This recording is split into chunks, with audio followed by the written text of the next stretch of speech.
Bonjour à tous, nouveau podcast aujourd'hui. Le sujet, ça sera les bienfaits du froid et de la santé. Et pour développer ces sujets, pas un invité, mais deux invités. Une personne par qui j'ai découvert ça, moi j'ai découvert les bienfaits du froid sur la santé. Et une autre personne qui s'est mis au froid depuis à peu près 2 ans et qui est un ami. Donc Jonathan Colombet aujourd'hui et Pierre Ponchot. Bonjour à vous. Salut Quentin. Salut Quentin, merci de ton invitation et un plaisir, comme on se le disait, d'échanger avec Pierre et avec toi. Bah, c'est super, moi c'est un plaisir partagé. En plus, ça fait longtemps, Jo, que moi je devais passer te voir et puis à chaque fois on a toujours des choses et puis c'est compliqué. Là, on peut vraiment parler du sujet. Pierre, bah, on se côtoie un peu plus souvent, même si c'est un peu plus rare de ces derniers temps. Ouais. Mais du coup, c'est aussi l'occasion d'échanger. Bah, pour commencer, simplement là, vos parcours, vous présenter un petit peu pour ceux qui vous connaissent pas. Peut-être commencer par Jo et après Pierre. Ouais, ben du coup, moi de manière très simple, hein, Jonathan Colombet, je suis le gérant de 100% CrossFit, c'est à côté de Saint-Étienne dans la Loire. Mon cursus, il est assez, on va dire, il est assez pluridisciplinaire. Ça veut dire que assez rapidement, j'ai voulu faire en sorte de me spécifier dans pas mal de choses pour pouvoir proposer la santé à quiconque et pas juste ceux qui sont déjà dans les salles de sport. J'en parlais encore ce matin. Moi, mon but, c'est de faire bouger ceux qui sont dans leur canapé ou ceux qui sont pointés du doigt comme quoi ils peuvent pas faire de sport. Donc voilà pourquoi maintenant, là en 2020, septembre 2020, j'ai créé mon Home Vitae où c'est vraiment un espace de santé avec une zone d'entraînement, avec un coin cuisine que les gens peuvent se servir en libre accès. On a un espace balnéo avec un puits d'eau froide, bien évidemment, un sauna également. Et après, on a des thérapeutes qui bossent en hypnothérapie, en thérapie manuelle et énergétique. Donc voilà, de manière générale, j'essaie vraiment d'intervenir sur la neurologie, sur la posture, sur la nutrition également. Donc le but, c'est pas de dire que je suis maître de tout ça, c'est plus j'ai un background surtout, et après je vais diriger aussi un peu les gens vers des spécialistes. Donc voilà, le but c'est santé et mouvement for life. Ouais, donc bah, ça, c'est pas vraiment le sujet, mais par contre, ce que tu as fait, c'est quand même un truc énorme. Je pense que c'est ça, ton Home Vitae, ça n'existait pas en France, ça avant, hein. Ouais, je me suis pas forcément trop rendu compte, mais oui, c'est sûr que j'ai voulu faire quelque chose d'intéressant et après, on en parlera après avec le froid, mais en fait, ce qui est intéressant, c'est que les gens se rendent compte que l'entraînement par le froid, en fait, en termes d'état d'esprit, en termes on va dire de chronicité, c'est le même que l'entraînement CrossFit ou que même l'entraînement pour un basketteur, pour un footballeur, et c'est le même que pour la nutrition. Donc en fait, c'est ça qui est intéressant, c'est que si on arrive à comprendre un peu ce qui se passe dans notre corps, en fait, ça débloque tous les leviers en fait. Donc voilà pourquoi j'ai voulu mettre ça en place. Ouais, c'est top. En tout cas, peut-être on y reviendra, peut-être même sur un autre podcast, parce que un centre comme le tien, ça fait quoi depuis septembre, c'est ça? Ouais, septembre 2020, ouais, T'as com- on a, T'as combien de mètres carrés? on a, on a 660 mètres carrés et 200 mètres carrés de mezzanine. Ah ouais, et c'est vraiment top de pouvoir regrouper bah, vraiment tout ce qui touche à la santé au même endroit en fait. Et c'est vraiment moi je trouve que c'est vraiment une super avancée pour le fitness en général, C'est de gentil. pas juste s'intéresser à la partie physique, mais autant ben, au corps, que ce soit enfin, au corps interne, et aussi à tout ce qui peut toucher un peu de l'esprit psychologique et spirituel aussi, avec rien que même par rapport au froid. Ouais, ouais, en fait, c'était un peu la base et c'est pour ça que là, c'est totalement lié au froid. Ça veut dire que moi, j'ai tout de suite compris que s'entraîner ou faire du sport, n'avait rien de positif ou négatif. C'était plus la manière dont on allait le faire. Et on se rend compte que pour le froid, c'est pareil. Il y a beaucoup de personnes qui vont avoir tendance à se dire non, mais moi, je fais ma douche froide tous les matins. Mais en fait, ces personnes-là subissent leur douche et en fait, ça devient plus délétère que s'ils le faisaient pas. Donc moi, dans mon centre là, dans le Home Vitae, ben, le but en fait, c'était de pouvoir se dire, ben, les gens en fait, et souvent on arrive à nous appeler un peu comme ça, le petit village gaulois. Et moi, mais vraiment, quand on me dit ça, je suis refait. Et je me dis que c'est ça l'intérêt en fait, c'est que les gens petit à petit, parce qu'on ne force pas, hein, comme je dis souvent, dans convaincre, il y a vaincre, plus que con. Mais en tout cas, je cherche pas à pousser les gens à bien manger, je cherche pas à pousser les gens à faire de la méditation, mais petit à petit, quand on est dans un environnement comme ça, ben, de toute façon, on va y arriver petit à petit. Donc c'est ce qui est intéressant. Donc voilà comment j'ai voulu mettre en place entre guillemets ce Home Vitae. Bah, en tout cas, c'est top parce que c'est pour moi, c'est le futur, hein, vraiment. Hein. C'est très gentil, merci. Ouais. À côté de toi, on a des boulots à la con maintenant. Merci, Jonathan. Mais non. Et Pierre, à toi, vas-y, présente-toi. Ouais, bah écoute, Pierre Ponchot, 32 ans, éducateur sportif en indépendant maintenant. Hein. J'ai un profil plurisectoriel, on va dire. Hein. C'est-à-dire que moi, j'ai passé 6 ans dans la Marine nationale au sein des fusiliers marins de 2007 à 2013. À l'issue, sans vraiment grande conviction, je me suis retrouvé dans la logistique nucléaire en tant que chef d'équipe. Hein. Donc, c'était encore des déplacements, des contaminations, matathlon, donc des trucs qui avaient rien à voir avec le sport. Et depuis 2016, un FONGECIF, un BPGEPS, l'ouverture d'une box, la vente de parts et maintenant indépendant. Et je rejoins un petit peu complètement ce que dit Jonathan. Notamment sur l'aspect santé avec un grand S, c'est-à-dire que pendant longtemps, je me suis focalisé sur l'aspect activité physique avant de me rendre compte que j'étais pas si en forme que ça. Alors pas juste mon temps sur Fran ou mon snatch, hein, Quentin, mais plutôt l'aspect mental. Et c'est un point que j'ai travaillé que très récemment, hein, sur ces 2 dernières années. Et donc voilà, c'était ça. Et une fois que j'ai eu les bienfaits directement sur moi, j'ai voulu le transmettre aux personnes que j'encadre. Donc voilà, c'est un petit peu ça. Donc, par rapport à ce qui nous intéresse, ça, on va y revenir aussi parce que moi, je suis comme vous, hein, totalement convaincu de toute façon que la santé, c'est important dans la partie sportive. Mais moi, je pense qu'on peut vraiment même lier la performance à la santé. Moi, personnellement, à mon échelle, j'essaie de le prouver avec des athlètes qui sont performants et relativement en très bonne santé. Mais ça ne passe pas non plus que par la santé, entre guillemets, physique. On parle souvent pour les sportifs de haut niveau d'usure mentale, ce genre de choses. Et ça, le froid peut aider, on va le développer. Pierre, en plus, toi, tu as fait la formation Wim Hof. Je pense que Jonathan, je pense pas que tu l'aies faite. Toi. Alors, moi, j'ai pas le statut d'instructeur. Hein, ça, c'est un truc qui se fait sur 2 ans. Hein. Par contre, j'ai fait plusieurs formations Wim Hof, en effet. Et je reste toujours dans l'optique de passer le Wim Hof instructeur. Bon, après, c'est une partie qui est assez longue, qui se passe à l'étranger. Donc, mais vraiment, c'est un objectif.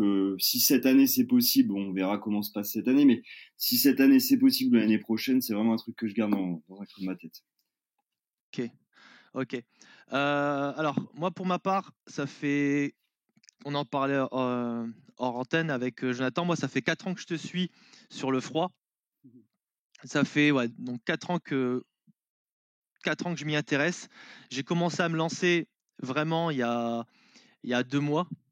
2 mois à peu près. Donc, j'étais un théoricien du froid, mais pas un pratiquant. Toi, ça fait vraiment 4 ans. Donc, Pierre, ça fait 2 ans à peu près. En fait, moi, mon exposition au froid, je la divise en 2 parties. Tu as une phase au sein de la Marine nationale où c'était vraiment... mais on va le développer après ou tu veux que je... Ouais, on va le développer parce que Jonathan a aussi parlé de la douche froide. Ouais. Et on va pas tirer à balles réelles, mais ouais, on va parler justement de l'aspect des gens qui font ça un peu n'importe comment aussi. Exactement. Mais donc Jonathan, toi, comment t'as connu ça et ou par qui t'as commencé à t'intéresser au froid? Et ben en fait moi, on en parlait pareil un peu hors antenne, il y a maintenant 5 ans, ouais 5 ans, j'ai fait le mentoring programme de Strong Fit de Julien Pineau, qui travaille beaucoup sur le mouvement, qui travaille beaucoup sur en gros le remplissage de, de, de la bulle santé ou de la bulle d'entraînement physique en complément du CrossFit, parce que c'est une bonne méthodologie, mais qui a aussi des manques. Et donc, en fait, avec ce mentoring programme, j'ai fait la connaissance de Casper Van Meulen, qui est en fait un instructeur de Wim Hof, et avec qui j'ai beaucoup discuté via les réseaux. Il devait même venir faire un séminaire à 100%, mais du coup, ça n'a pas pu se faire parce qu'il avait eu des petits problèmes. Et du coup, je me suis vachement intéressé à ça. Déjà, en fait, je le faisais un peu de moi-même par rapport au froid. Et après, quand j'ai vu un peu ce que ça pouvait amener, je m'y suis intéressé et je me suis, entre guillemets, un peu rapidement quand même éloigné de Wim Hof, même si j'ai fait une formation en ligne. En fait, il avait en gros des cours où c'était en gros une vingtaine de sessions de formation que j'ai faites. Je m'en suis éloigné un peu parce que, donc attention, hein, c'est pas critiquer pour critiquer, mais les gens le voient beaucoup dans un côté performance. Parce que lui, en fait, pour se mettre en avant, tout à fait, ouais. pour mettre en avant les bienfaits du froid, pas forcément pour lui se mettre en avant, parce que je le connais pas et je me permettrai pas de juger, mais il passe par la performance, parce qu'en fait, on le voit actuellement, si on veut être écouté, il faut prouver qu'on est bon. Et donc, en fait, moi, j'avais un souci avec ça, parce que beaucoup de personnes qui regardaient un peu ce que Wim Hof fait, regardaient un peu, par exemple, les week-ends que peuvent proposer certains instructeurs Wim Hof, en fait, c'était, en gros, oui, je suis capable d'aller faire un bain d'eau froid à 0 degré. J'ai fait ça pendant 2 jours. J'ai gardé ça pendant 1 semaine. Et après, je fais plus rien. Et en fait, moi, je m'en suis vraiment rendu compte que c'était le cas, quoi. Ça veut dire que c'est cool, c'est sympa à faire, mais il y a rien de profond, en fait. Il y a rien il y a pas de rythme, il y a pas une routine qui s'installe. Mais c'est juste, oh, c'était cool d'aller faire ça, on a bien rigolé, il y avait de la musique, le gars est sympa et basta. Et en fait, moi, je me suis dit, mais en fait, John, ça te ressemble pas, et c'est surtout pas ce que tu veux amener aux gens, en fait. Et donc c'est pour ça qu'après, j'ai été pas mal autodidacte là-dessus. Je me suis formé aussi avec une personne que j'ai vraiment appréciée, Maurice Dobar. C'est en fait un formateur yoga et yoga Tumo. Et en fait, le yoga Tumo, c'est pas le yoga du froid, c'est le yoga de la chaleur interne. Et en fait, quand j'ai fait la formation avec lui, je me suis dit, mais en fait, on parle de froid, mais c'est pas le froid qui est important. L'important, c'est la chaleur interne. Le feu intérieur. Et en fait, c'est là où, au fur et à mesure des mois et des années, je me suis dit, ok, en fait, il y a des choses à mettre en place pour que les gens comprennent que l'important, c'est pas de scailler la meule quand on s'entraîne et se dire, c'est très bien, j'ai fait une exposition au froid, mais l'important, c'est de créer de la chaleur interne par toutes conditions. Et c'est là où, en fait, par rapport, encore une fois, à ce que je peux voir des fois, je me dis que voilà, l'approche est un peu différente. J'en parlais encore la semaine dernière avec une personne qui a suivi ma formation et qui me disait, mais John, j'hallucine en fait comme quoi tu as peu de demandes pour ta formation. Et je lui dis, mais oui, parce que moi, dans ma formation, je marque pas comment perdre 3 kilos en 6 semaines, comment avoir une ceinture de guêpe. Ben non, parce qu'en fait, je m'en fous de ça, en fait. C'est tellement réducteur que je m'en fous. Donc, j'ai moins de monde s'il faut. en sachant que j'ai quand même du monde. Mais voilà, ça me ressemble pas. Ouais, tout à fait. Coupez-moi si je me trompe, mais en gros, de toute façon, le froid en lui-même, c'est surtout un outil en fait. C'est un outil qu'on va utiliser pour développer d'autres choses. Comme par exemple, moi, je me suis mis au froid, mais je médite depuis très longtemps et je me suis retrouvé étonnamment assez facilement à l'aise en fait dans la situation de froid en travaillant sur la respiration directement.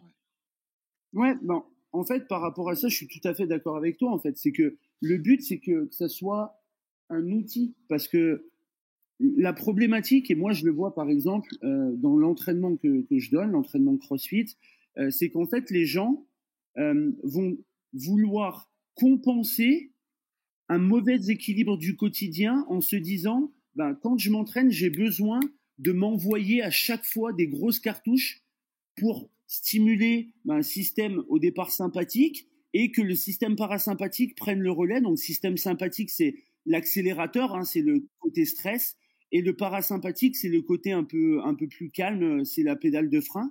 Et en fait, ils envoient ça et je leur dis souvent à ces gens, je leur dis, mais en fait, ce que tu fais, c'est pas du préventif, c'est du curatif. Ça veut dire que ton quotidien n'est pas équilibré, donc tu vas décompenser par le sport, par l'activité physique. Et c'est là où, ben, maintenant, j'ai d'autres outils. J'ai par exemple la nutrition avec le jeûne, qui est un super outil aussi, et il y a le froid également. Donc ça veut dire que les gens maintenant, ben, au lieu de tout le temps se dire je suis obligé de décompenser par l'entraînement physique intense, qui n'est pas bon, de faire tout le temps ça de manière intense, c'est mon propre avis, et je parle de santé générale, ben, ils vont pouvoir se dire, ben, je vais venir stimuler ça avec un bain d'eau froide, où je vais être obligé un peu d'être dans un aspect lutte, un aspect combat. Donc c'est là où je suis totalement en accord avec toi, de dire, ben oui, c'est un outil. Ouais. Ah, tout à fait. Et toi, Pierre, tu t'y es mis comment? Ah ouais, moi, je me retrouve complètement dans ce que tu dis, c'est-à-dire que le froid, l'exposition au froid, elle doit être non forcée. Et ça, c'est vraiment la règle de base. Sinon, on se perd complètement et c'est un peu ça l'idée. Moi, le froid, de manière très simple, comme je voulais rentrer dans la marine nationale, il y a le fameux test de la cuve chez les fusiliers marins. Immersion, nage de combat, apnée. L'eau est très froide et pour s'y préparer, on prend des douches froides. Sauf que sans aucun contrôle, de manière complètement à l'arrache, bah en fait, tu crées du stress permanent en fait. Et donc pendant 5-6 ans, régulièrement, j'ai fait des nages de combat avec de l'eau très froide, hein, moins de 5 degrés, des apnées à 4 ou 6 mètres. Et quand je suis ressorti de là, on pourrait croire que t'es plus rustique, et en fait pas du tout. J'avais complètement plus envie d'avoir froid. Et donc du coup, pendant quelques années, j'ai complètement lâché l'affaire. J'ai vu Wim Hof apparaître au début, mais je m'y suis pas très intéressé parce que je voulais plus entendre parler du froid. Et c'est un jour, sur une formation avec Mathieu Montes, ça a suscité mon intérêt parce que je me retrouvais à la croisée des chemins dans ma pratique et il me manquait quelque chose. C'est-à-dire que moi, j'étais bloqué dans un système, comment dire, sympathique chronique, d'accord, en m'entraînant constamment, mais je voyais que comme je l'ai dit au début, j'étais pas en bonne santé, en tout cas mentalement. Et le froid, couplé à la respiration, ça m'a vraiment apporté quelque chose d'énorme dans mon quotidien. Et donc là, ça va faire 2 ans que quotidiennement, voilà, je pratique. Et par rapport à ce que a dit Jonathan, je suis complètement d'accord avec lui, c'est-à-dire que faut pas se perdre là-dedans, hein. Dans Wim Hof, il y a aussi l'aspect apnée. Et ce que je me rends compte souvent, c'est qu'avec les gens qui découvrent le Wim Hof, ils pensent plus à battre un record d'apnée, alors que c'est pas du tout ça non plus. Donc si on reste dans cette démarche de non forcer avec un relâchement, un contrôle, tu parlais de méditation, je me suis rendu compte que j'étais complètement nul à ça, et mais vraiment incapable de méditer. Et voilà, c'est tous les domaines sur lesquels je travaille en ce moment. Ouais, tout à fait. J'ai fait ce podcast parce que moi, c'est un sujet qui m'intéresse. J'ai commencé à avoir beaucoup de questions et je ne sais pas si vous avez remarqué, ou alors c'est moi, mais ça revient un petit peu entre guillemets à la mode. Ah, c'est le Covid, hein. C'est le Covid, hein. C'est Covid, tout à fait, et on voit surtout beaucoup de personnes, voilà, comme tu l'as dit, Pierre, comme tu l'as aussi signalé, Jonathan, ils veulent compenser un travail, que ce soit peut-être un travail de résilience ou un travail mental, je sais pas quoi, en se disant je vais prendre une douche froide de 3 minutes tous les jours, mais je vais subir en fait. Ils sont tout le temps en train de subir, et bah, justement on va y revenir après, comment on peut commencer quand on débute. Mais pour vous, quelles sont les principales qualités que ce travail au froid en fait peut apporter et permet de développer? Ben, pour moi, en fait, c'est ce qu'on disait un peu tout à l'heure, c'est que ça serait réducteur de pouvoir donner juste un ou deux facteurs. En fait, pour moi, euh, c'est vraiment un équilibre corporel de manière générale, parce que on va stimuler le système adaptatif de notre corps. Ce qui est le plus important chez nous, je le dis tout le temps, ça, c'est que notre corps, il est régi par deux lois. Ça, c'est le système reptilien. C'est la survie et la procréation. Donc là, la procréation, on va la mettre un peu de côté aujourd'hui. Mais on va éviter, les gars. Mais du coup, en fait, si on ne comprend pas que notre but premier, c'est la survie, ben en fait, on ne comprendra pas pourquoi, quand on s'entraîne, comme le disait Pierre, tout le temps de manière très intense, on va pouvoir faire un gros crash. Pourquoi, à un moment donné, on fait toujours plus de froid, et ben en fait, on va cracher. On comprendra pas ça. Et donc, en fait, pour moi, il faut vraiment partir du principe que ce système adaptatif du corps, c'est ce qu'on appelle la loi de l'hormèse. Hein. Il y en a pas mal qui en parlent, et notamment quelqu'un que je connais pas personnellement, mais avec qui j'ai discuté, qui est très bon là-dessus aussi, c'est Pierre Dufraisse, qui parle de la loi de l'hormèse. Et ben en fait, le but, c'est de trouver son propre équilibre pour se dire qu'il faut stimuler un minimum pour que ce système adaptatif ben, se mette en état de marche, mais il faut avoir un levier maximum, parce que derrière, ça devient un peu destructeur. Moi, ça m'a fait sourire. Ben, sourire, on se comprend, Pierre, hein, mais quand tu parlais que t'en avais marre du froid, ben moi, ça m'a fait penser tout de suite. Ben Pierre, je sais pas si tu le connais, mais Quentin, on vient d'en parler juste avant en off, que Florent Paillasson, qui est un ami à moi, qui a sa programmation Fit Process et là sa boxe depuis peu avec sa petite chérie. Ben en fait, il était chasseur alpin. Du froid, il en a bouffé et subi, j'ai envie de dire, comme jamais. Et quand moi je lui en parlais, il me disait, mais en fait, laisse-moi tranquille, quoi. En fait, c'est moi, je l'ai subi au niveau nerveux et neurologique. C'est encore tellement présent que lui, en fait, il y avait aucun intérêt à faire ça. Donc, par rapport à ça et de manière générale, si je reviens sur ce que tu m'as demandé, pour moi, il y a un but vraiment complet de structure et d'équilibre au niveau du corps, que ce soit psychologique, que ce soit hormonal, que ce soit structurel. Donc, je ne peux pas rentrer plus dans les détails parce qu'en fait, ça pourrait tout améliorer. Ça peut aussi bien améliorer des performances, ça peut permettre d'améliorer la récupération, ça peut permettre de faire perdre du poids, ça peut permettre de faire prendre du poids. Mais après, tout va dépendre de la personne, de quand il va le faire et de comment il va le faire surtout. Et toi, Pierre? C'est un peu ça, c'est-à-dire le froid, ça fait partie, c'est une boîte à outils, hein. Moi, j'ai tendance à, quand je prends des choses dans le CrossFit, on essaye de prendre ce qui marche, l'essayer sur soi-même, ce qui marche pas, on le dégage de côté.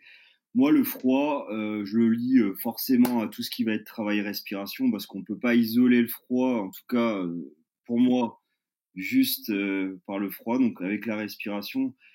Réellement, moi, ça m'a permis de basculer sur du parasympathique. C'est-à-dire que je pense que j'y étais jamais, ou très rarement. Et donc, du coup, au jour le jour, c'est des gains qui sont simples, hein, mais ça peut aller sur le sommeil, ça va jouer sur ta digestion. forcément. Donc voilà. Mais c'est vrai qu'on peut pas juste. Moi, je pense que sincèrement, chacun va utiliser le froid pour lui comme de la meilleure des manières. Tant que c'est pas forcé, tant que c'est voilà, il faut pas que ça soit forcé. Je prends que c'est vraiment la règle numéro 1 sur le froid. Ouais, moi je vais prendre mon exemple de noob, de débutant. Ça fait 2 mois. Moi j'ai commencé par voir un réel un changement dans ma respiration. Tu parlais du parasympathique. Euh, une plus, plus grande facilité justement à contrôler ma respiration. J'ai une respiration qui est à la base déjà très très très saccadée. Euh, Refaire descendre un peu mon rythme cardiaque aussi. Ça, c'est des choses sur lesquelles, entre guillemets, je m'étais un peu fixé quand j'ai commencé. Mais par exemple, la digestion, ouais, le sommeil, pareil, j'ai vu des améliorations. Mon aisance avec le froid, ma première session, entre guillemets, de froid, j'ai laissé le pommeau de douche 1 minute sur ma jambe droite. C'était terminé, quoi. J'ai subi. Et je suis arrivé assez rapidement à rester un quart d'heure. Là, hier, il y a semaine dernière, je suis resté 10 minutes dans la neige et même on recherche quasiment une sensation, tu parlais de sensation de chaleur avec le yoga, Jonathan. Ouais. C'est quasiment ça en fait. Il y a limite une sensation de bien-être en fait qu'on arrive à retrouver. Mais c'est totalement le but en fait. Ça veut dire que moi j'en parlais il y a 15 jours, on a fait une randonnée là pour clôturer ma formation Ice Training. Et en fait, c'est ce que j'expliquais aux gens, et j'expliquais ça notamment à 2 personnes qu'on a croisées et qui me questionnaient.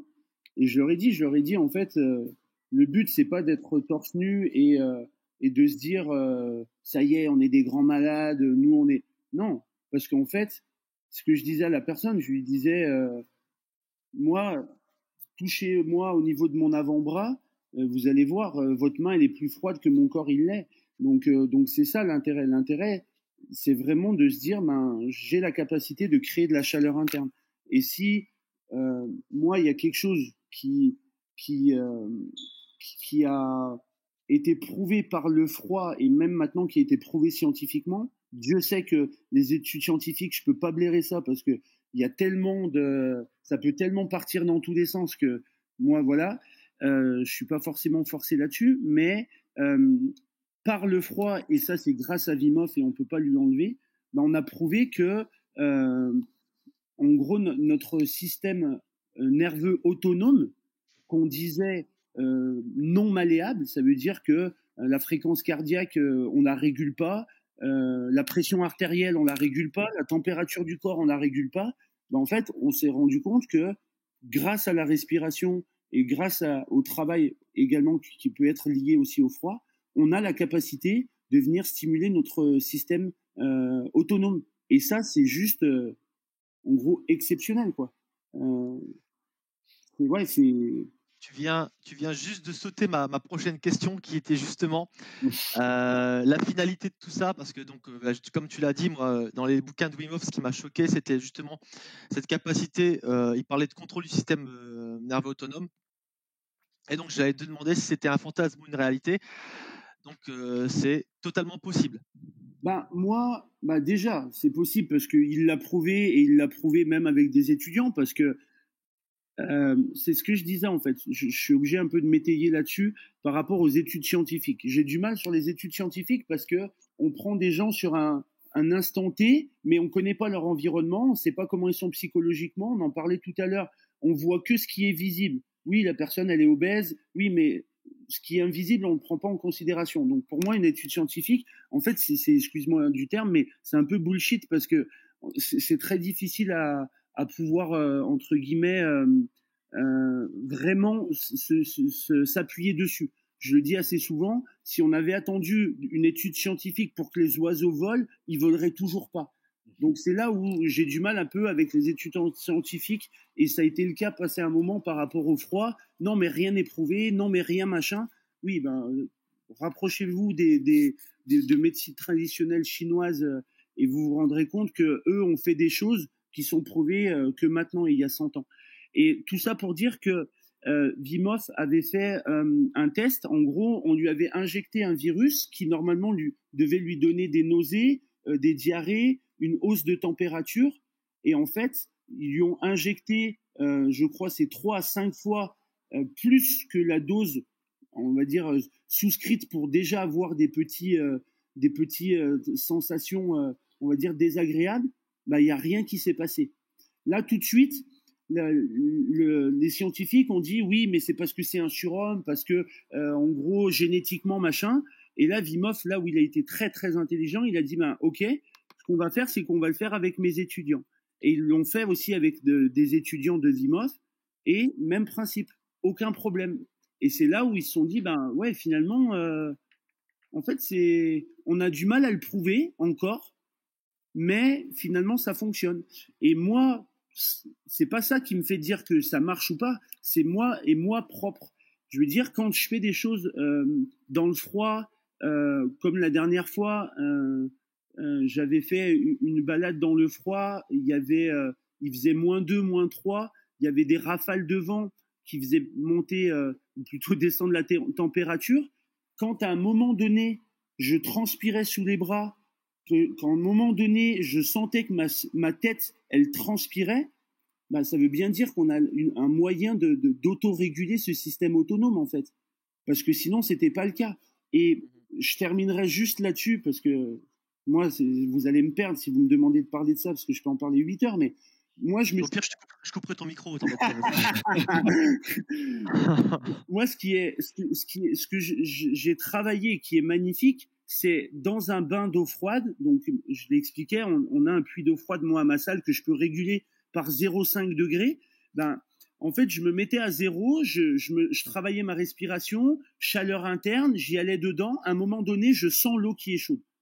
Donc, tout le monde va me dire, oui, mais c'est psychologique. Oui. En fait, on s'en fout. Il y a cette sensation. L'eau, elle était chaude.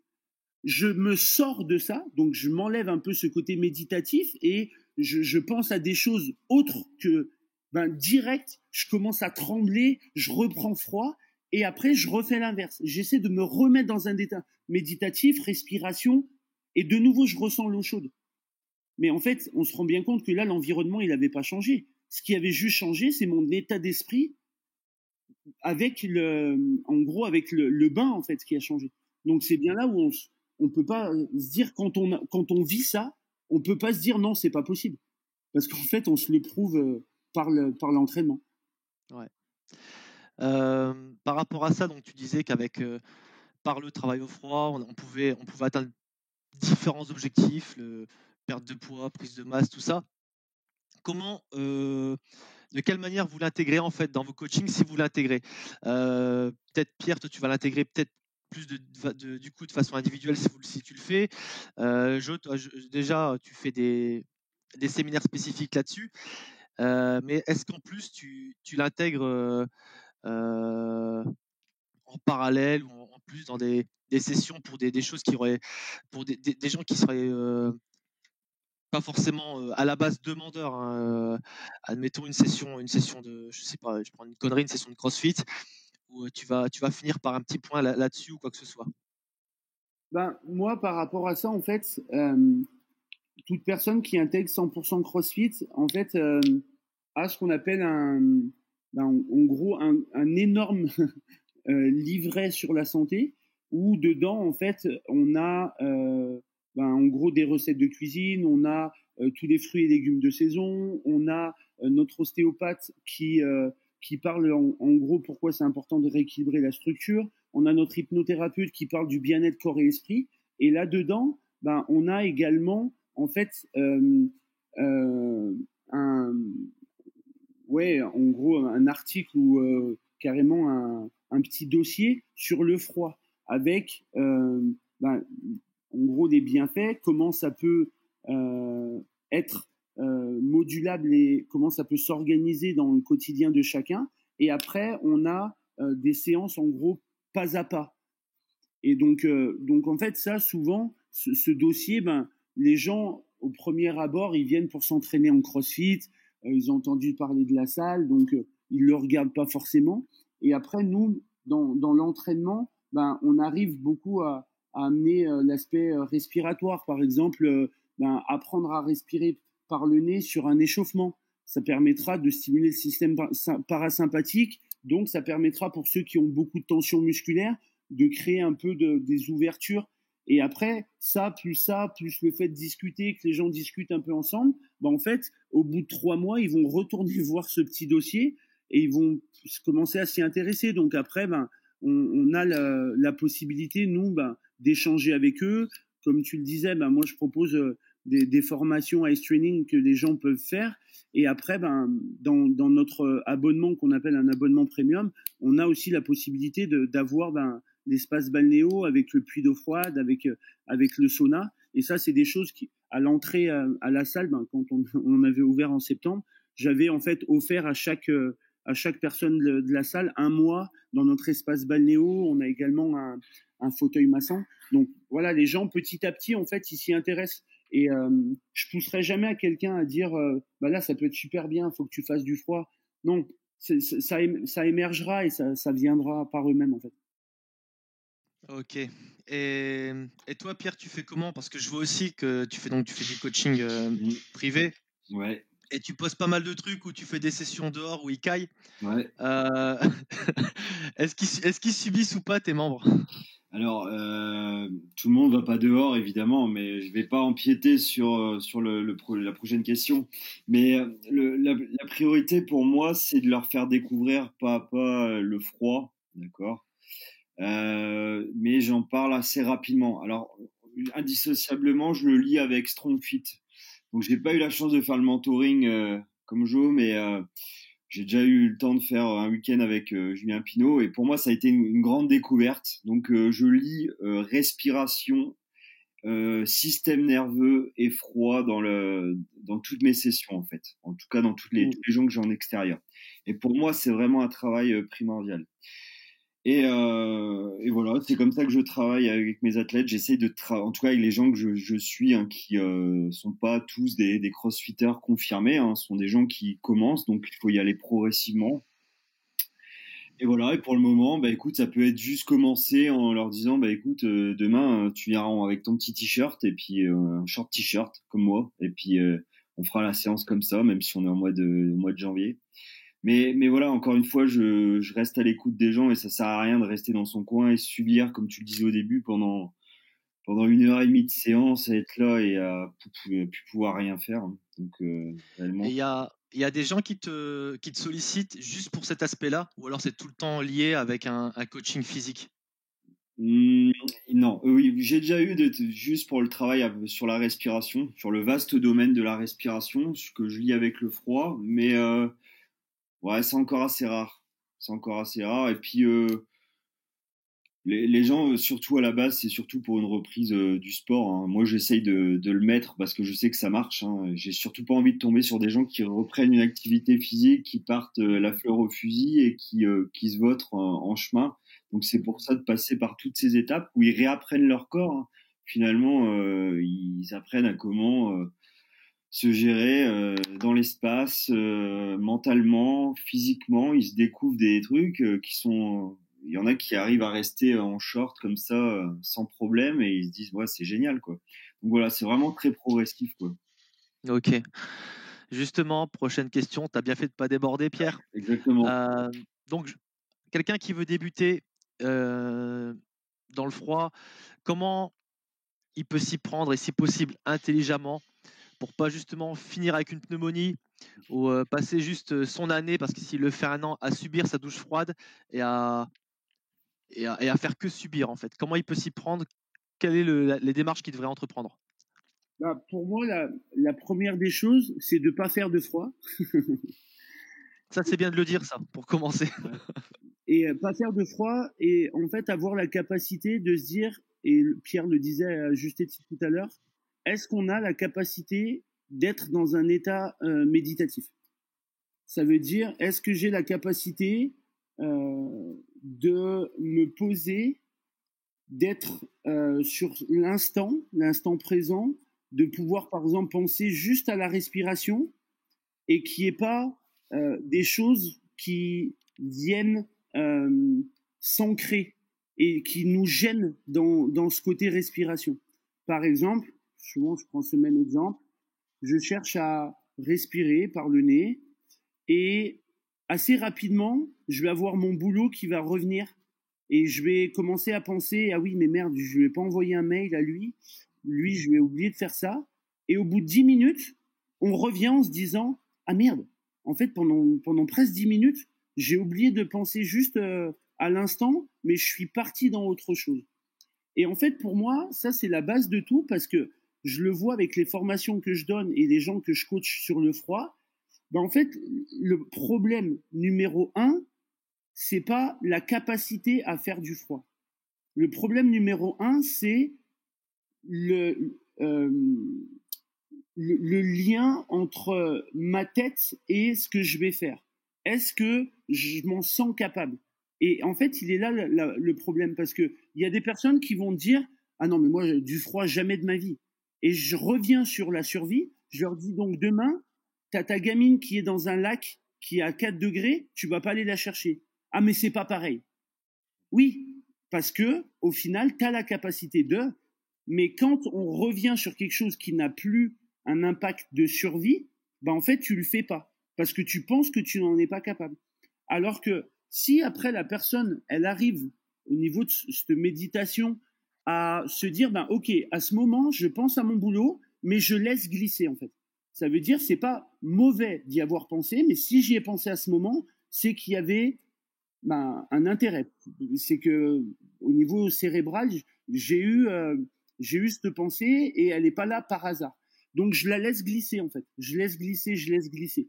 Et après en fait, les gens qui arrivent à laisser glisser comme ça, ben en fait c'est des gens quand ils vont faire du froid qui arriveront à laisser glisser le froid.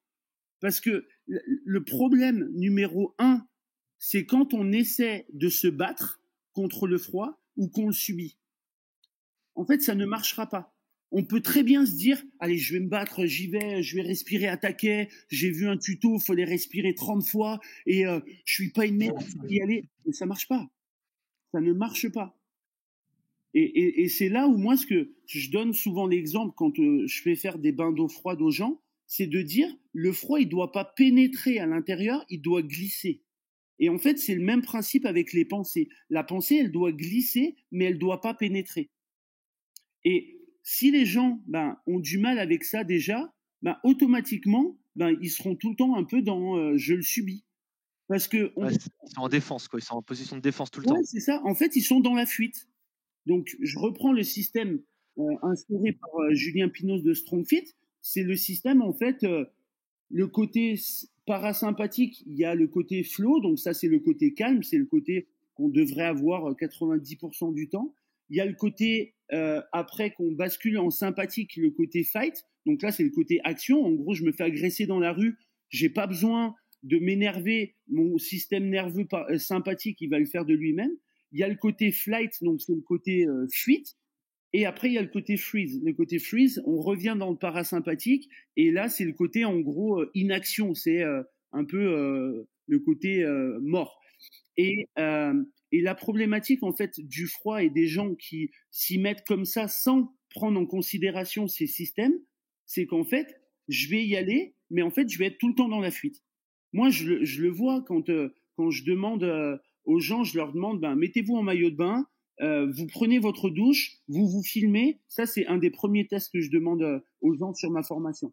Et je vois comment ils se comportent. J'ai même pas besoin de voir leur tête. Je sais exactement là où ils sont. C'est-à-dire que quand on met le froid et qu'on a tendance à reculer les pieds, à y retourner, à reculer, en fait, on est dans un système, je veux être dans l'action, mais j'en suis pas capable psychologiquement, donc je suis dans la fuite. Donc la fuite, le flight en anglais, c'est quoi? C'est un état d'anxiété. Donc si sur des mois et des mois, je crée encore plus d'anxiété, en fait, ça marchera pas. Et on va se cracher complet. Donc c'est pour ça que c'est important, pour commencer, que les gens se disent, j'ai ces 4 états, je dois jouer avec ces 4 états. Donc l'état de flow pour du froid, c'est de se dire, je vais aller dans une douche qui ne me paraîtra même pas froide, j'aurai même pas besoin de me concentrer sur ma respiration, je vais juste y aller. Et en fait, sur cet état de flow, c'est un état qui sera un peu plus chronique. C'est comme, par exemple, dire à quelqu'un, petit à petit, au lieu d'avoir une grosse veste sur une température de 4, tu vas avoir une veste un peu moins épaisse. Au bout de 2 mois, tu auras une veste encore moins épaisse. Au bout de 8 mois, au lieu d'avoir une veste, tu vas avoir un pull. Ça, c'est la chronicité. Et après, tu as le côté ponctuel. Le côté ponctuel, c'est de se dire, Coco, là, c'est un côté fight, c'est un côté survie. J'ai ma douche froide et je vais y aller. Et c'est sur ça que les gens doivent jouer. Mais c'est sur ça que les gens ne font pas parce que on les éduque pas comme ça. Parce que les gens se disent, ça va, le froid, une douche froide, j'y vais et on verra bien ce qui se passe. Donc voilà, par rapport à ça, je pense que les gens doivent faire attention de bien être au niveau psychologique sur cet état un peu méditatif et ne pas, au niveau des pensées, subir et être un peu dans le côté mes pensées me dispersent. Et après, le deuxième côté, c'est comment je vais réguler mon entraînement de froid. Et c'est le même principe, et c'est ce qu'on disait en amont, c'est comment je vais réguler aussi mon entraînement d'activité physique, de CrossFit. C'est actuellement, je suis cané, j'ai un stress pas possible dans mon quotidien. En fait, j'ai pas besoin d'un coach qui m'hurle dessus sur des burpees. Non, j'ai besoin d'un coach qui soit rendu compte que psychologiquement, je suis dans un stress énorme. Je vais le balancer dans un côté de flow. Et moi, ça, c'est ce que j'essaie d'amener aux gens. Ok, ouais, se focaliser d'abord sur soi, puis sur ce qui est ce qui est extérieur. Ouais, complètement. Tu as des conseils, toi, Pierre, à apporter pour ceux qui voudraient commencer? Moi, par rapport à ce qu'a dit Jo, je dirais que c'est vraiment une connexion à son intérieur, mais une connexion profonde à son intérieur, à soi. Donc sur l'aspect méditatif, moi j'ai une petite expérience sur un stage Wim Hof. Il nous balance dans c'est ice bar là, c'est à moins 27 degrés. Et donc tu es en slip de bain et on doit rester une quinzaine de minutes comme ça. Et on parlait de l'état méditatif, l'état de chasser les pensées. Moi, j'ai un état où je sais quasiment pas méditer, ou en tout cas à ce moment-là, je ne savais pas. Et je me suis rendu compte que dès que j'avais une perte de concentration, une perte de focus, je me retrouvais à grelotter immédiatement, en fait. Et dès que j'arrive à retrouver un contrôle inconscient, on va dire, sur ma respiration, sur mon esprit, eh bien, j'étais à l'aise. Pourtant, j'étais en slip de bain et il faisait moins 27 degrés. Et donc, voilà, cet aspect méditatif, je pense que c'est vrai qu'il faut le mettre en amont chez les gens. Et il faut le lier comme on a dit tout à l'heure, à la respiration, à l'aspect mental, pas à l'aspect forcé, et être progressif. Après, pour revenir sur l'aspect, sur le début, moi, tout simplement, je suis un gars qui vit en t-shirt et en short une bonne partie de l'année. Donc, je trouve que c'est un début assez simple parce qu'on parle souvent du froid humide, mais il y a aussi le froid sec. Et juste s'exposer au froid, s'exposer aux éléments. Donc ça peut être le froid, ça peut être marcher pieds nus, ça peut être tous ces petits trucs-là qui, dans la vie quotidienne, baisser le chauffage, qui sont des trucs qui sont basiques, mais qui peut déjà avoir quelques avantages. Donc voilà, c'est tous ces petits trucs-là. Et s'entraîner en extérieur. Ça, je pense que ça, on l'a oublié complètement. S'entraîner en extérieur, on revient à 100 ans. Moi, j'adore Ebert, qui a fait la méthode naturelle, professeur de sport à l'école des fusées marins au début du XXe siècle, et qui parlait justement de l'importance de s'entraîner en extérieur, de nager en extérieur. Et voilà, et 100 ans après, on s'y retrouve complètement. Donc voilà, c'est ces petits principes de base. Donc voilà. Ouais, c'est vrai qu'avec l'activité physique, l'activité physique en salle, il y a pas à dire, mais on est quand même devenus des putains de fragiles en fait. Dès qu'il y a un peu de vent ou qu'il pleut, moi je vois dès que je mets un peu de course ou quoi que ce soit à la salle, s'il y a un peu de vent ou il pleut, il n'y a plus personne. Après nous, par rapport au froid, et tu disais de vivre en t-shirt, on est du Nord, Pierre, faut le dire aussi. Donc quand il fait 10 degrés, pour nous c'est l'été, donc c'est plus facile. Non mais C'est vrai, par rapport au sport, hier on m'a posé la question de savoir qu'est-ce qui pourrait être le WOD qui testerait toutes les capacités physiques et mentales. Et ben moi je disais n'importe quel WOD de CrossFit, mais effectué en extérieur avec une nuit à 2 heures de sommeil et privé de nourriture. Tu vois, si tu rajoutes, tu changes juste le contexte, tu dégrades le contexte. Et, Ok, voilà. ouais. Et c'est ça. Et voilà, c'est vraiment sur ça que les gens les pousser à aller dehors, retourner dehors un petit peu.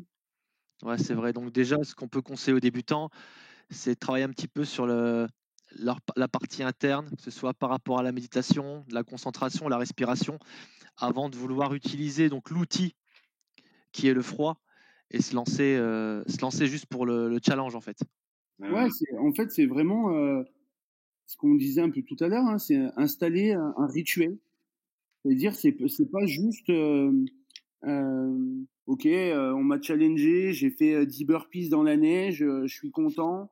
Finalement, après coup, comme j'ai rien maîtrisé, j'ai pris un coup de froid parce que moi, j'ai eu des personnes qui m'ont contacté et qui ont eu cette sensation-là. Et finalement, ben, ils ont plus du tout envie, en fait. Donc après, c'est là où il faut faire attention. Je suis complètement d'accord avec Pierre sur le fait de se dire, ben, essayons de faire en sorte de pouvoir faire des choses un peu plus en extérieur, des choses comme ça. Après, c'est encore le même principe. Il faut faire attention de se dire, est-ce que de s'entraîner en extérieur, pour certaines personnes, ça ne sera pas de vouloir maîtriser 4 étapes alors qu'il y en a déjà une à maîtriser. Moi, Tout à fait. par exemple, sur ma formation, c'est ce que je dis aux gens, c'est que par exemple, il y en a qui me disent, oui, tu nous demandes d'aller en extérieur. Est-ce que je peux, par exemple, aller courir en extérieur ou est-ce que je peux ben, faire un cours de CrossFit en extérieur? Et moi, souvent, ça, dans un premier temps, hein, je parle, hein, je le recommande pas. Parce qu'en fait, par exemple, quelqu'un qui va s'entraîner en extérieur, si on lui met un mouvement qui est complexe, dont il n'a pas l'habitude, il va devoir se concentrer sur ça.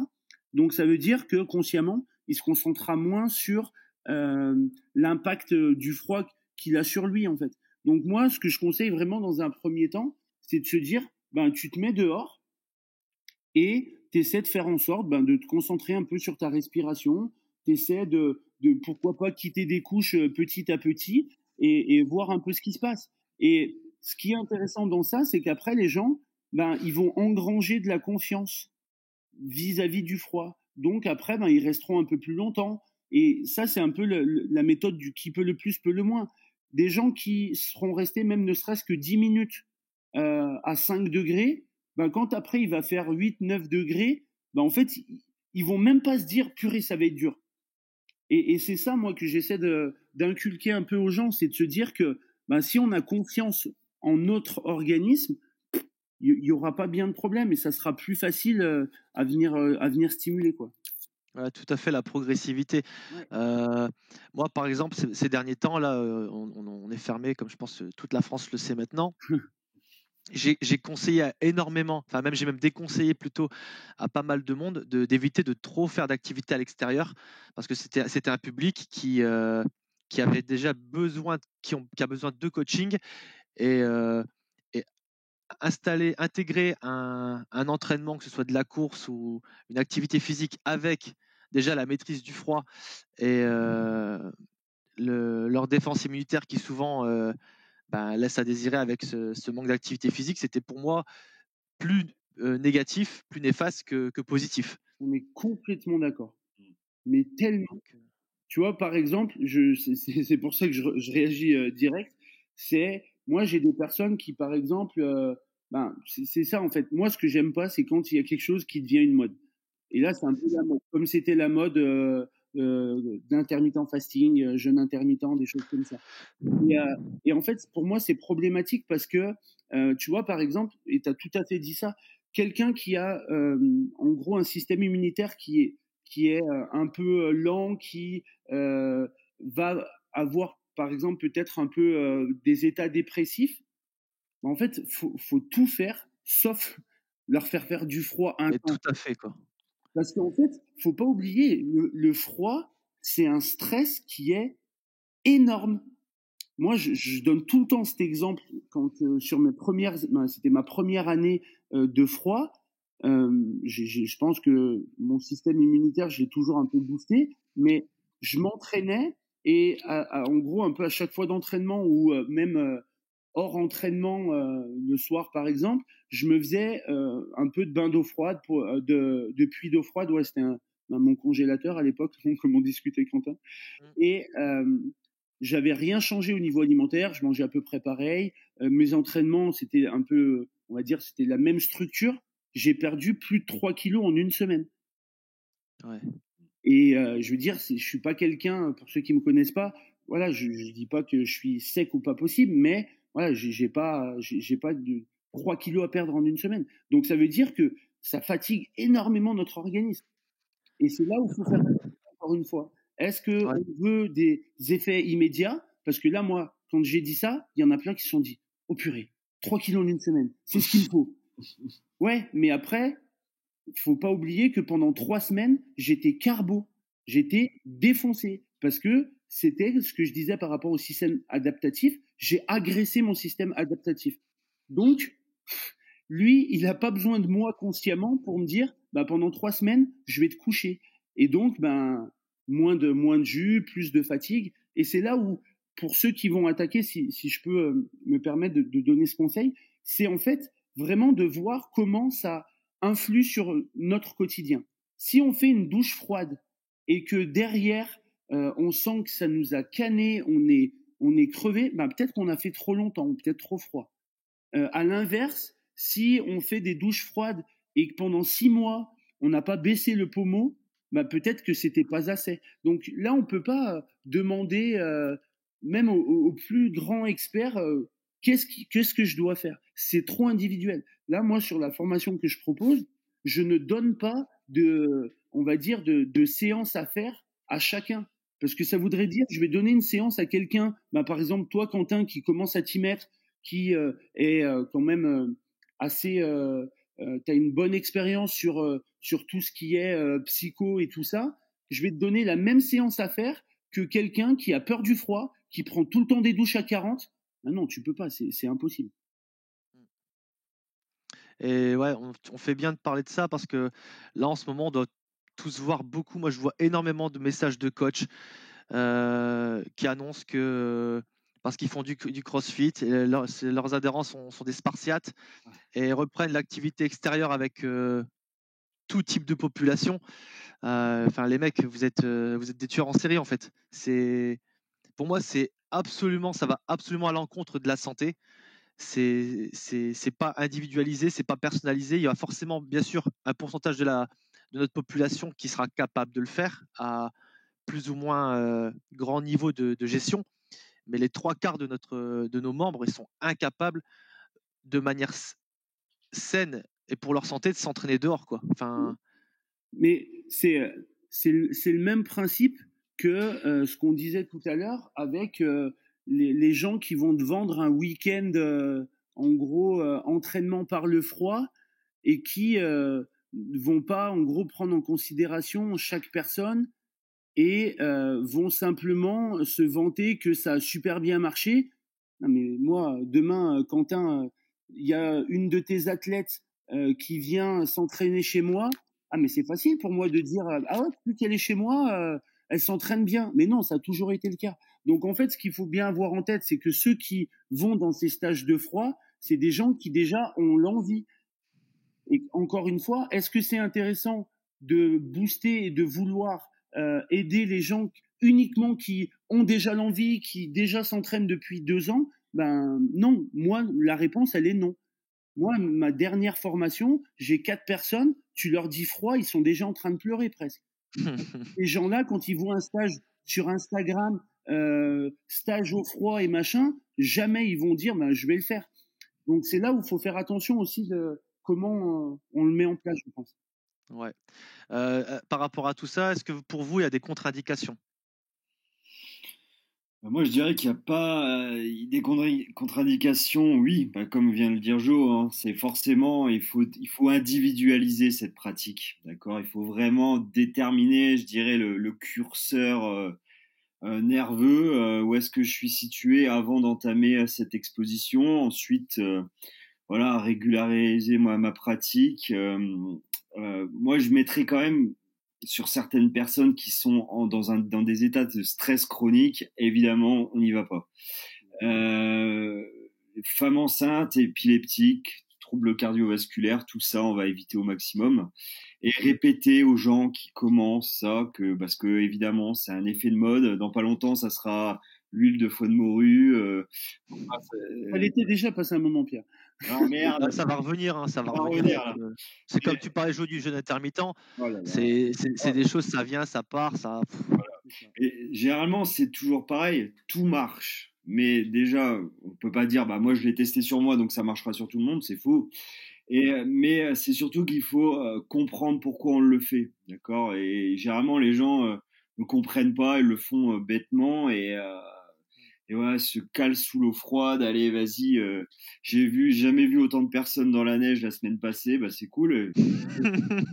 Et Ouais. moi, j'attendais la neige à Dunkerque, au climat océanique. J'ai pas pu faire ma petite photo, mais je veux dire, voilà, il faut vraiment comprendre que tout le monde est différent par rapport à ça, voir qu'on doit l'individualiser au maximum et s'écouter en permanence. On le fait dans le sport, tous les coachs le font, le mettent des progressifs en place, mais avec le froid, c'est comme si on te calait en RX direct, mais non, ça marche pas comme ça. Hein. Ouais, après, par rapport à ça, là, moi, je me suis perdu, j'avais deux trucs. Oui, non, si c'était ça. C'était, je pense qu'il faut faire attention de la manière où les gens éduquent ça. Ça veut dire que moi, je suis le premier à dire, bah, il y a des gens, ils ont vu 3 vidéos de Wim Hof, ils vont vouloir aller dans des bains glacés. Voilà, ils font ce qu'ils veulent. Mais après, il y a aussi la manière dont cela va être amené, ça va être éduqué. Je pense que en tant que coach, ceux qui se forment et qui vont vouloir entre guillemets un peu éduquer les gens à ça, je pense que c'est important d'expliquer les tenants et les aboutissants aussi. Moi, je le vois. J'ai été formé. Là, ça n'a rien à voir avec le froid, mais pendant toutes mes années de formation, BE, BP, machin, on m'a souvent dit non, mais en gros, faut pas trop expliquer les choses aux gens, vaut mieux les prendre un peu comme si c'était des benets et ils viennent pour bouger, ils viennent pas pour que tu leur expliques. Mais moi, ça, je suis en désaccord total avec ça. En fait. Pareil. T'as raison. Ça veut dire que tu es obligé, pour moi, quand as à faire quelque chose, il faut comprendre l'impact que ça va avoir. Et je pense que autant dans l'entraînement et autant par rapport au froid, c'est qu'il y en a, ils vont juste dire faut faire du froid et ils vont prendre ils vont pas prendre l'ensemble, ils vont juste prendre les bienfaits du froid et ils vont dire comme les bienfaits du froid c'est ça, vas-y, va au froid en fait. Et c'est là où c'est important de se dire non, il y en a, faut pas qu'ils aillent au froid. Par exemple, le froid, on sait que ça diminue la circulation sanguine, notamment ça vient faire ce qu'on appelle le phénomène de vasoconstriction. Donc, ça vient bloquer les pores pour toujours la survie, venir continuer à alimenter les organes vitaux. Et la problématique, c'est que des gens qui ont des soucis de circulation sanguine, qui ont des problèmes, notamment par exemple de thyroïdie ou des choses comme ça, en fait, faut pas aller au froid, faut aller au chaud, au contraire. Faut y aller, faut que ça circule en fait. Et c'est là où c'est difficile parce que c'est toujours pareil, c'est pas ce que je fais maintenant qui va avoir une influence sur mon état de maintenant, mais ce que je fais maintenant, ça va avoir une influence sur ce qui va se passer dans 2 semaines, dans 3 semaines. Et moi, le premier qui prend que des douches froides, il y a 2 ou 3 semaines, j'ai eu un gros état de fatigue là, un peu avec tout ce qui se passe actuellement. J'ai repris du chaud, je refaisais pas du tout de froid. Mais voilà, j'en suis pas mort. Et c'est là où il faut faire attention de ne pas être trop binaire. C'est qu'il y en a, en fait, comme ils n'ont pas compris et comme ça s'est pas ancré, en fait, ils vont se dire, purée, mais si je reviens à mes douches chaudes, je pourrai plus revenir au froid. Ouais, mais là, c'est qu'il y a un problème, en fait. C'est comme quelqu'un qui est obligé de plus acheter du tout de biscuits, de sucre, parce que sinon, il va y s'éjeter dessus, en fait. Donc, en fait, c'est de la frustration. La frustration, c'est du stress. Le stress, c'est de l'inflammation, et ainsi de suite. Donc, je pense que c'est là où il faut faire faut faire très attention à ça. Parce qu'en fait, il y en a qui, par exemple, voient encore une fois des vidéos de tout le monde et qui, sur les vidéos, comme c'est l'entraînement au froid, on parle de froid. Mais est-ce que vous, personnellement, vous avez vu beaucoup de vidéos d'entraînement au froid où on vous disait attention à l'arche chaud-froid? Moi, perso, j'en ai pas vu. Non. Aucune. Jamais. Non. Alors que c'est la base de tout, c'est l'essence de tout, en fait. Ouais, et par rapport à ça, là, c'est bien. On a quand même ici 2 personnes qui maîtrisent relativement leur sujet, une dans le nord et une plus dans le sud-ouest. Tu es du côté de Saint-Étienne, Lyon, c'est ça, hein, Ouais, Lyon, Jonathan? c'est ça. Ouais. Donc pareil, quand vous, pour ceux que ça intéresse, je vous conseille vraiment de ne pas regarder que les tutos YouTube et de vous rapprocher de gens près de chez vous qui s'y connaissent vraiment. Je prends l'exemple, moi ça fait donc que 2 mois que je fais ça, même si ça fait quasiment, ça fait 4 ans que je m'intéresse à ce que fait Jonathan, 3 ans que je lis, mais j'ai aucune légitimité là-dedans. Et on m'a encore demandé il y a quelques temps, ouais, ta prochaine sortie froid, est-ce que je pourrais venir avec toi? J'ai dit non en fait, non parce que t'en as jamais fait, Là, j'y connais rien, je suis pas légitime pour te former quoi que ce soit. Ce que moi je sais faire à mon petit niveau, je saurais absolument pas l'expliquer ou faire quoi que ce soit. Donc tournez-vous auprès de gens qui ont un réel savoir et pas comme n'importe quel coach, les coachs de CrossFit, ceux qui pensent savoir en fait.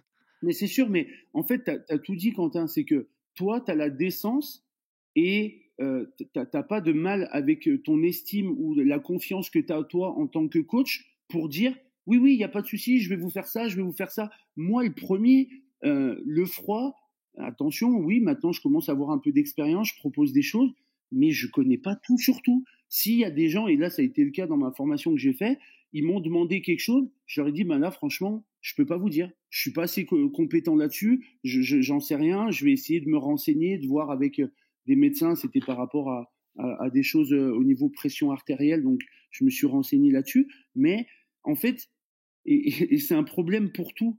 J'avais fait un post aussi sur ça. C'est que les gens ne savent pas dire je ne sais pas. En fait, ils savent pas dire ça. Comme si, en fait, c'était, en gros, si je dis je ne sais pas, les gens, ils vont se dire que je suis un coach de merde, en fait. Et c'est problématique. J'avais vu la dernière fois, et ça m'avait fait sourire dans le premier confinement. Par exemple, c'était ce que je regarde jamais, hein, les médias, CNews et je sais pas trop quoi. Ils posaient une question, en gros, à la populace en disant est-ce que vous êtes pour ou contre la chloroquine? Non mais mec, t'es qui pour dire que t'es pour ou contre? Non mais arrêtez les gars, arrêtez. Il y avait que 10% des gens qui avaient dit je ne me prononce pas. Mais t'es qui pour dire oui ou non? Alors qu'il y a des chercheurs, ils ont fait 6 mois, 1 an, voire plus, eux ne peuvent pas te dire. Et toi, t'es un pampin derrière ton ordi ou ton téléphone, tu vas dire oui ou non à la chloroquine. Et c'est le même principe en fait avec ça.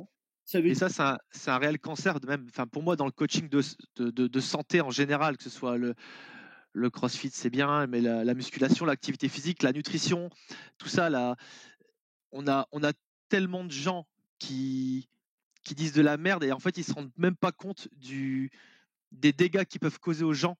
Moi, je récupère des dizaines, et ça doit être pareil pour vous, des dizaines de personnes qui ont des problèmes avec l'alimentation, qui ont des douleurs chroniques aux genoux, aux épaules, tout ça, qui ont été faites par des coachs qui savent pas dire non en fait, parce que pour eux c'est un aveu de faiblesse. Mais c'est comme ça qu'on casse des gens en fait. Hein. Ouais, il faut rester conscient de son incompétence par moment et ça, beaucoup de monde a du mal à le faire en fait. Hein. C'est aussi simple que ça.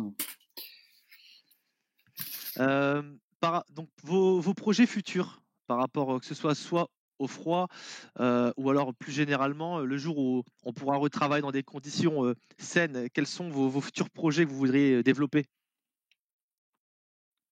Vas-y Pierre. Écoute, moi, comme je te l'ai dit en début d'interview, hein, ça serait de bosser davantage sur le froid et encore plus dans l'individualisation. Donc ça, c'est vraiment un truc sur lequel je mets l'accent, hein. C'est pour ça que je travaille qu'en indépendant, tout seul et auprès des gens. Donc voilà, cas par cas, faire du cas par cas. Si on peut mettre du froid pour certains, bah pourquoi pas. Mais comme on l'a vu juste avant, bah il y en a certains, ça n'a aucun intérêt. Aller plus loin dans mon coaching, mais me rapprocher de d'autres choses. Donc là, j'ai assez fait le tour dans tout ce qui était pratique, activité physique, mais basculer sur la respiration, le froid, tout ce qu'il y a autour. Ça, c'est vraiment un truc qui m'intéresse et que je me dis que c'est encore sous-développé. Je me rappelle d'une phrase de Mathieu Montes sur la fameuse pyramide du CrossFit, et lui il parlait de tout ce qu'on pouvait encore mettre une étape en dessous de la nutrition, hein. Respiration, sommeil, exposition au froid, récupération, système nerveux, tout ça.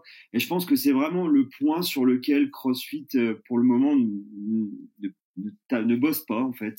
Ou en tout cas, c'est vraiment balbutiant, et vraiment, il y a tellement de choses et qu'on pourrait faire pour nos adhérents. Bon, alors là, c'est vraiment compliqué à l'échelle d'une box. Moi, c'est pour ça que je me suis retiré un peu de tout ça et que je travaille en individuel. Maintenant, c'est totalement faisable. Mais bon, je reste avec mes petites compétences et avec un petit cercle de personnes sur lequel bosser. Voilà. Et ben moi, en fait, par rapport au froid, le but c'est de pouvoir continuer un peu les formations que je fais.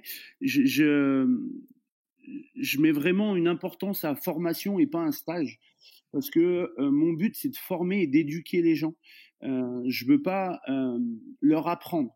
Voilà, je veux vraiment qu'ils s'éduquent par rapport à ce que je vais leur donner, et qu'ils aient la capacité après de pouvoir en fait en parler à droite, en parler à gauche. Et c'est ce que je me rends compte, c'est que en fait c'est plus intéressant de pouvoir un peu former et éduquer les gens, parce que comme on le disait tout à l'heure, moi j'ai des personnes qui sortent, attention, hein, je veux dire, moi je suis le premier, je vais pas dire aux gens de venir faire mon stage, ma formation forcément, mais ce que je veux dire c'est que des fois je préférerais que ça soit des gens qui sont pas coachs et qui ont fait, par exemple, moi j'ai une personne qui a fait deux années de suite ma formation, parce que la première année, ben voilà, elle avait tout s'était pas débloqué. Ben, en fait, cette personne, je préférerais même que ça soit elle qui puisse donner des conseils à certaines personnes, par exemple de ma salle, que des coachs qui ont vu 3 tutos, tu vois.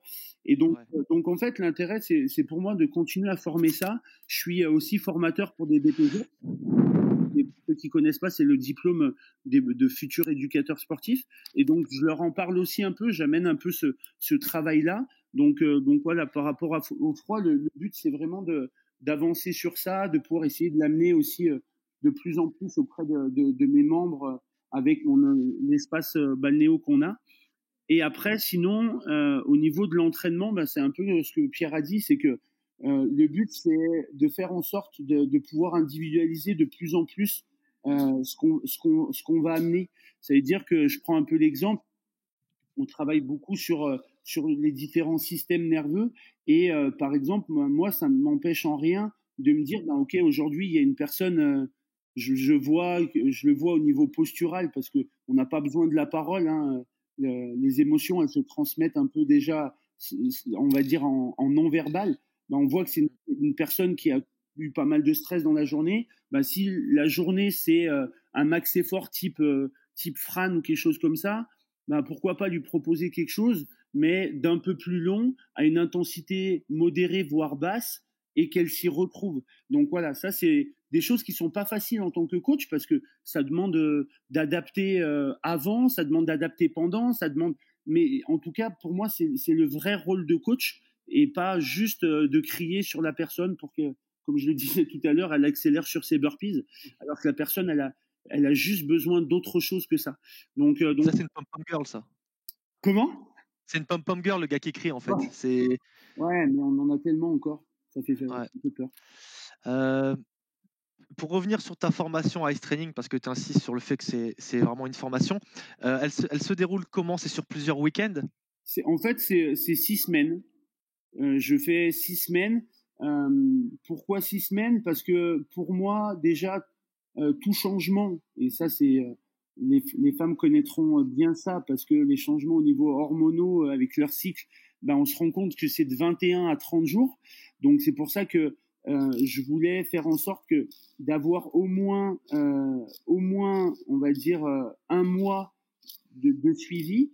Et après, j'ai fait 6 semaines pour faire en sorte de ne pas être dans le trop non plus, même si on pourrait très bien avoir un suivi sur 6 mois sans aucun problème. Donc là, c'est sur 6 semaines. Les gens répondent à un petit questionnaire au départ par rapport à leur entrée, comment ils voient le froid, est-ce qu'ils connaissent un peu les différents curseurs et ainsi de suite. Et après, en fait, chaque semaine, c'est plus le week-end, ça va dépendre de la formation quand les gens décident. On a en gros une visioconférence. Donc ça, c'est des choses que les gens peuvent avoir en replay s'ils sont pas là. Donc on peut la suivre à distance. Ouais, complètement, ouais. Oui, ok, d'accord. Et donc visio et donc après on fait un retour sur la semaine un peu d'entraînement. Moi après par rapport aux gens, parce que dans la semaine les gens, on a un groupe Messenger spécifique à ça, mais on a aussi beaucoup de gens que je leur demande de me consulter, de venir me voir, de me demander. Donc après j'ai pas mal des questions, pas mal de petites erreurs notamment au début qui arrivent. Et donc pendant la visio, je parle un peu de ça et je parle après des objectifs sur la semaine suivante et voilà. Et souvent j'arrive à faire sur la dernière semaine. Ceux qui sont un peu plus loin, je leur demande s'ils ont des personnes qui voudraient les accompagner là-dedans sans forcément être dans du froid, mais plus quelqu'un en habit et je suis un pote de quelqu'un qui suit et je vais faire avec lui, ou sinon après j'organise une randonnée où on essaie de mettre ça un peu en grandeur nature. Ok, très bien. Moi, ça m'intéresse personnellement, c'est pour ça que je pose des questions aussi. Pour finir là, si on veut vous suivre, on veut suivre un peu votre travail, tout ça, où on peut le faire? Par quoi on peut le faire? Vas-y Pierre. Écoutez, moi sur Facebook, Instagram, LinkedIn, Pierre Ponchot Coaching. Donc j'essaie de publier du contenu régulièrement. Bon, en ce moment, je suis surtout au niveau des entreprises, donc je bosse. Je suis retourné en centrale nucléaire, donc mais plus pour le même job. Donc j'éveille un petit peu les salariés du nucléaire qui occupent des boulots pas faciles à toutes ces dimensions. J'ai même essayé la respiration cette semaine. C'est pas encore gagné, c'est pas le même public, mais en tout cas j'essaye. Donc voilà, sur les 3 réseaux, Facebook, Instagram, LinkedIn, Pierre Ponchot Coaching. Et du coup, moi, Jonathan Colombet, je suis sur Instagram. Instagram, ça doit être même John 100% CrossFit, il me semble. Ouais, c'est ça, ouais. Voilà. Et après, sinon, c'est oui sur Facebook. Après, je mets plus en perso par rapport à ça. Après, j'arrive à mettre avec 100% CrossFit, donc ma salle. Et donc voilà. Après, moi, ça me dérange en rien que les gens, s'ils ont des questions par rapport à ce qu'on a amené, me consultent. C'est avec plaisir si je peux un peu aider les gens là-dessus, déjà à répondre à 2-3 interrogations. Donc voilà, pas hésiter. Ça marche. Et faire un peu de pub aussi pour Fit Process. Donc c'est une autre programmation qui est forcément moins bonne que la mienne. Elle est pas mal. Tu travailles, tu collabores maintenant avec eux. C'est ça. Donc oui, ce qu'on expliquait un peu en off au départ, Flo Paillasson est un véritable ami. On va dire, passé notre BP ensemble. C'est un coach comme nous, on les aime. C'est-à-dire que passionné, on met la personne au centre de tout. Il avait fait, donc il était coach à Lyon. Après, il avait lancé ses programmations, une programmation classique et après 2 programmations compétiteurs. Et du coup, le but pour lui, c'était de s'étoffer pour donner encore plus aux gens sur aussi les entraînements un peu moins visibles que l'entraînement CrossFit. Et donc, on discutait beaucoup. Souvent, on échangeait sur ça. Et là, depuis le début d'année, j'ai intégré en tant que coach l'équipe de Fit Process avec Carole Castellani aussi, Kako, qui elle gère un peu la prépa physique et tout ce qui est réathlétisation. Donc okay. Voilà. Donc après, comme ça, on aura fait le tour. Ouais, c'est gentil à toi. Okay. Écoute, Jonathan et Pierre, merci à vous pour ce podcast et pour le temps passé. Si les gens ont des questions, n'hésitez pas à les renvoyer sur la page du podcast et puis je les transmettrai s'il faut. Et si ça vous intéresse, après on fera d'autres podcasts sur le sujet. En tout cas, merci à vous et à bientôt. Merci. Merci.